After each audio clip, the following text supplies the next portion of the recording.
Sometimes vinyl graphics can be very large. Most of the installation steps are the same as with smaller applications, but there are a few extra things to consider. When working with a very large adhesive vinyl installation, you will have multiple overlapping prints. These prints will overlap by 1/4 inch.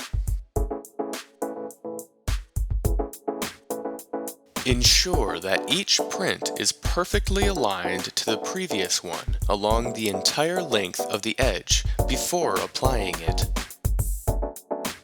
Remove the underlying premask a little bit at a time as you firmly squeegee the vinyl using broad strokes to adhere it to the surface.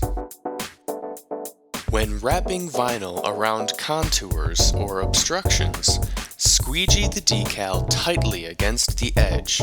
Then use an X-acto blade to carefully cut away the excess vinyl.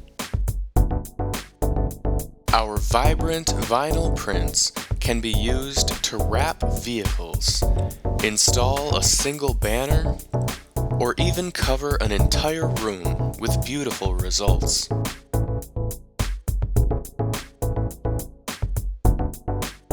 Talk to your GH sales consultant to learn more.